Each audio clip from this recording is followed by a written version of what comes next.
Hoje é 26 de julho de 2019, são 12 horas e 12 minutos.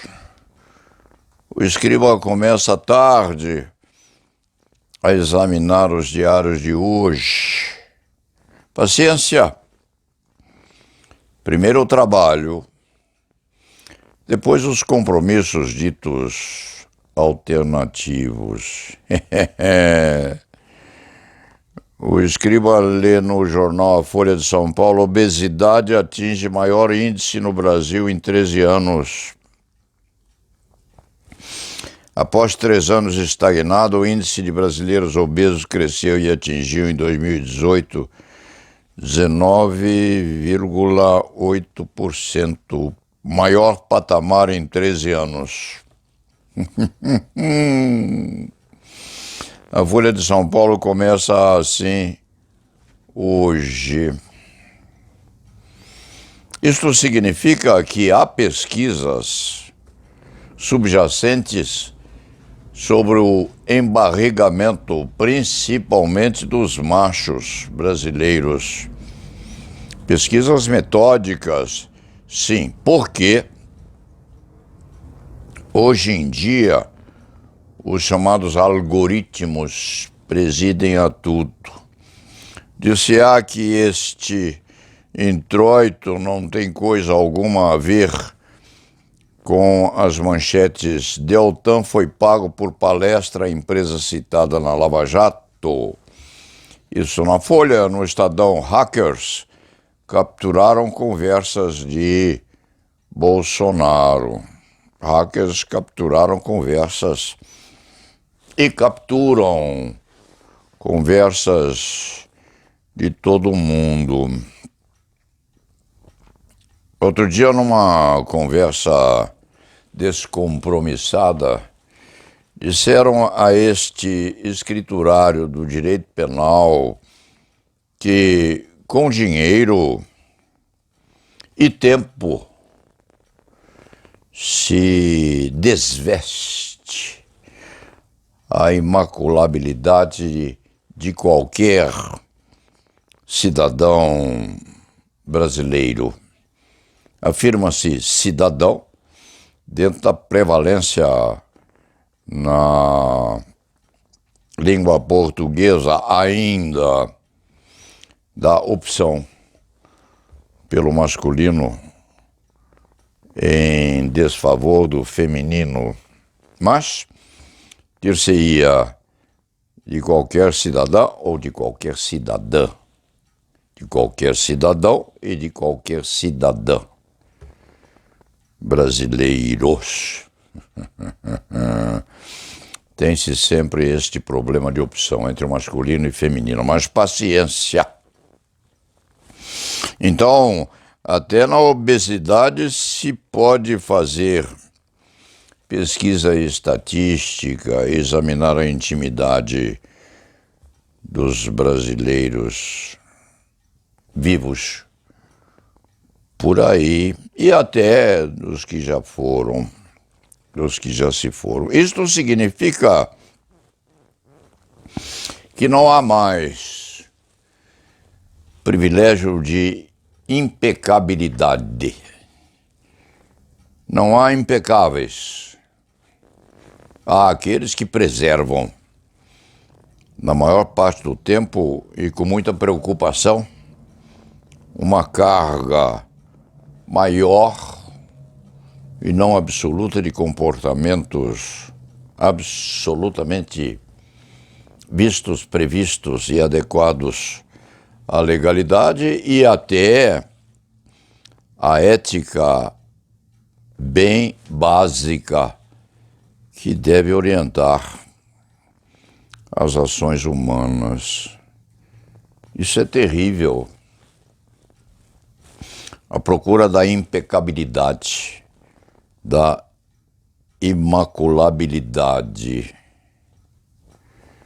a busca de um comportamento absolutamente adequado às previsões contidas dentro da lei das 12 tábuas. Como é difícil.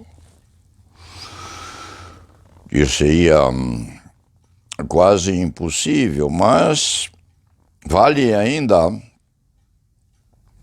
o preceito de que o ser humano não precisa provar que é honesto. A tese que preside qualquer lição de direito penal numa faculdade até vagabunda é aquela no sentido de que não se precisa provar um comportamento positivo. É necessário que se prove na pesquisa que a criatura se comportou mal. Em outros termos, a prova positiva é dificílima.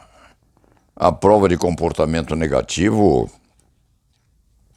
é aquela que, feliz ou infelizmente, está a presidir o chamado direito penal da emergência.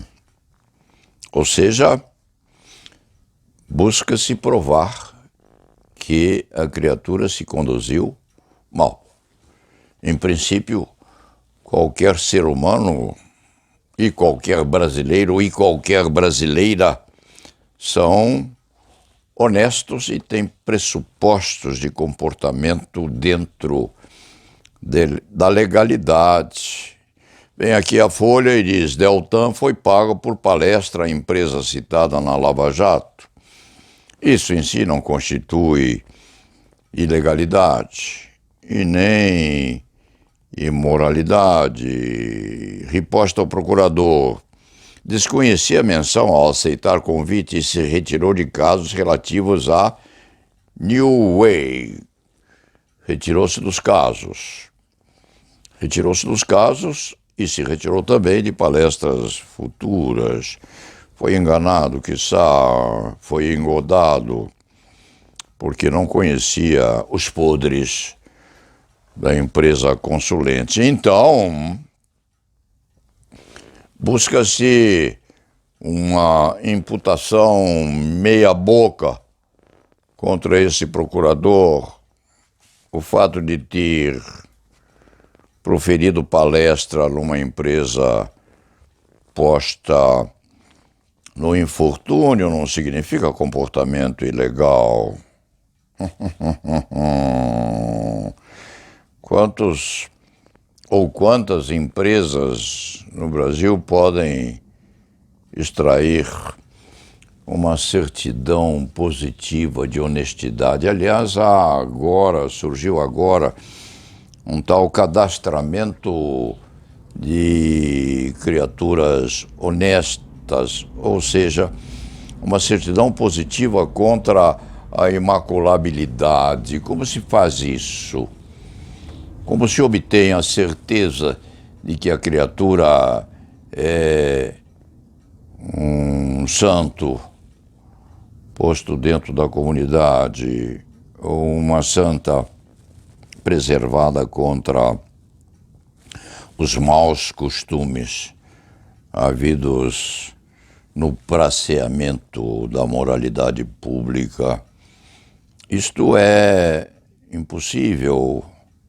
Afirma-se, inclusive, que a imputação de vilania é como um travesseiro aberto e atirado da penumbra das alturas de um edifício perdido nas nuvens. Aquelas plumas se espalham e não podem depois ser recolhidas. Isto é muito sofisticado e, ao mesmo tempo, constitui o prisma primário das relações dentro da comunidade. Hackers capturaram conversas de Bolsonaro, quais: Deltan foi pago por palestra à empresa citada na Lava Jato. Citada em quê? Citada como? Citada porque o moço não merece em tese, uma conotação impressa desta forma. Ele precisou defender-se. Em outros termos, provem que eu me comportei mal. Porque, em princípio, eu me comportei e muito bem. Mais abaixo, Moro fala em destruir dados. Ministro do STF-PF contestam. Veja-se a sintonia muito fina dessa disputa. Os dados foram abusivamente obtidos, precisam, portanto, ser destruídos. E vem a contradição. Abusivos ou não, podem conter a verdade. E essa verdade, em se tratando de uma pessoa pública, precisa ser apurada dentro das premissas que regem o comportamento de um homem público. Dentro dessa perspectiva, o feiticeiro se envolve no próprio feitiço das apurações preliminares contra terceiros. O feitiço se vira contra o praticante da feitiçaria. A dialética jurídica, principalmente a dialética jurídica, é terrificante. Ela vai penetrando nas intimidades da cidadania e, por mais pureza que se procure obter no comportamento daquele que é investigado, pesquisado, o que é posto na penumbra das investigações soturnas, as intimidades vão sendo violentadas e vão sendo impressas de forma mais sutil, mais posta tal forma no terreno do diz-que-me diz-que. E na medida em que a criatura prova que é uma vírgula intacta, já se fala mais. E esse mas é horrivelmente persistente nas disputas, principalmente nas disputas correspondentes às informações que medeiam esse posto delicadamente tratado, às vezes, nos processos judiciais. Dentro desse esquema, Moro quer destruir dados. Ministro diz não. É preciso saber o que esses dados contêm. Lula afirma que não fez nada. Bem, mas é preciso que os indícios sejam examinados a saber se ele pode ou não ter feito. E sobra sempre aquela mancha pequena no canto ou na fímbria da camisola de dita, ofendida na sua honorabilidade.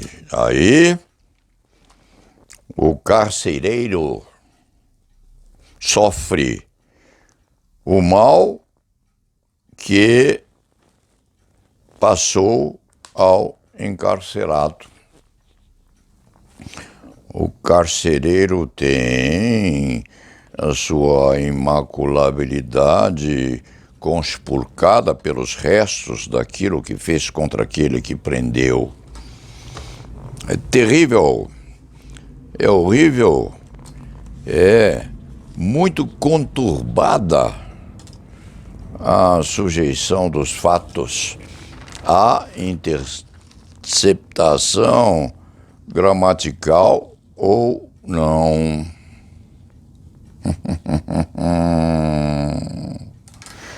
E os próprios jornais, nesses debates que se processam, têm as suas vocações postas em conflito. Vem o preso e diz que espionou sim, mas entregou de forma anônima a site. Walter Delgatti Neto, um dos presos. Polícia Federal rastreia dinheiro em busca de suposto mandante. Alguém pagou a esse hacker para turbilhonar a vida do atual ministro da Justiça. Ele o fez por convicção política, o fez até mesmo por compulsão de um espionamento obsessivo, sabe-se lá, mas ele há de ser submetido a interrogatórios contínuos, às vezes até torturantes no sentido ideológico, a saber se por acaso, por hipótese, ele teria sido pago por aquilo que ele produziu.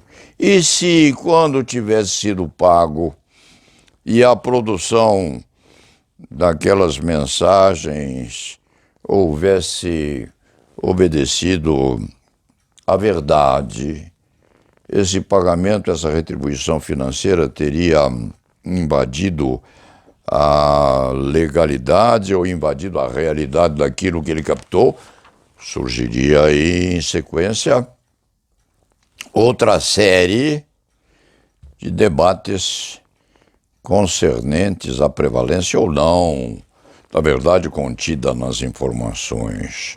O procurador diz que não sabia que New Way aparecia em delação. Procurador diz que não sabia. Como o procurador há de provar que não sabia? A negativa absoluta é fantasmagórica na assunção de maiorização da obtenção da legalidade daquilo tudo. O procurador vai ter os mesmos problemas para comprovar a negativa que sugere quando contesta ou quando contraria uma tese de defesa. É incrível a capacitação do cérebro humano para obter e para desenvolver teses e antíteses de determinado fato a ser provado.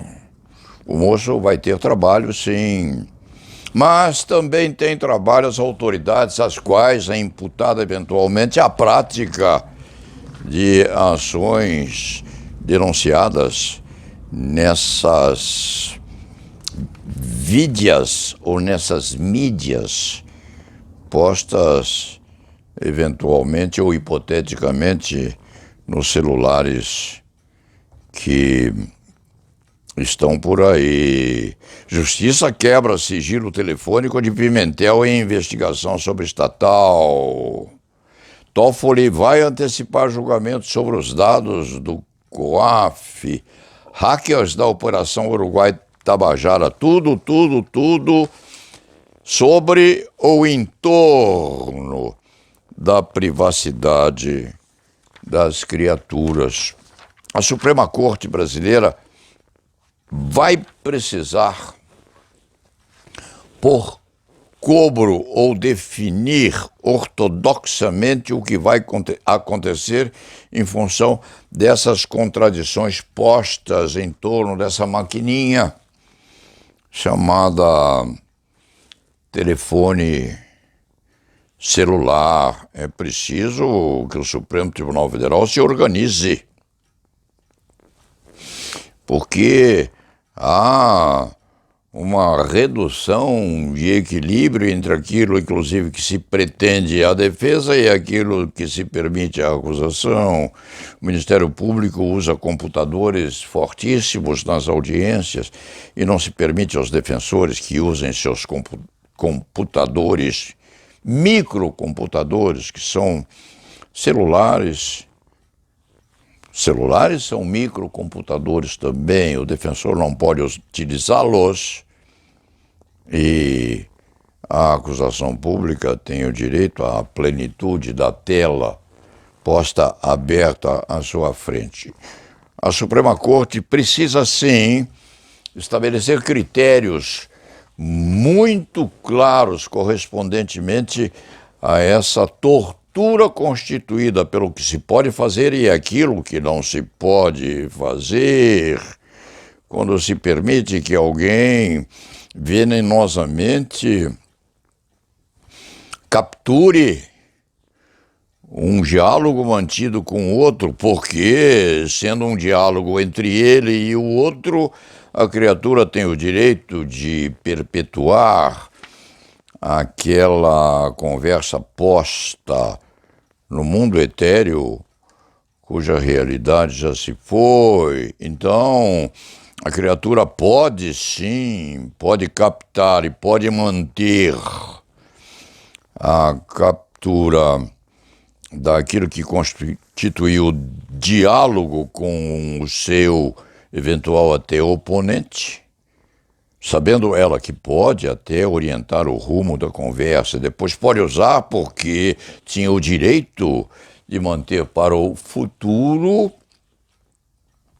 aquilo que constituía o ideário constitutivo também, eventualmente até de um debate quanto à legalidade ou não de determinado comportamento de um dos dois, ou de ambos, acontecido isso lá quando o Joesley da vida teria capturado uma parte de uma conversa com o ex-presidente Michel Temer, coisas da vida, mas a Suprema Corte precisa tirar isto do duvidoso e fixar as premissas indeletáveis daquilo que constitui a legalidade e daquilo que constitui a podridão da violação das intimidades humanas. Dito isto, já se vê que o feiticeiro, quem era o feiticeiro? O atual ministro da Justiça. O outro feiticeiro, quem é o outro feiticeiro? O procurador da República responsável pela apuração de uma parte das coisas podres acontecidas dessa nação. Dois feiticeiros e outros remanescendo estão a braços, estão carregando parte desse panelário pútrido que auxiliaram, sim, a difundir e a divulgar com a penetração soturna das intimidades humanas. Aspectos em que a própria investigação se transforma, às vezes, em investigada. O ministro de ontem é o investigado de hoje. E assim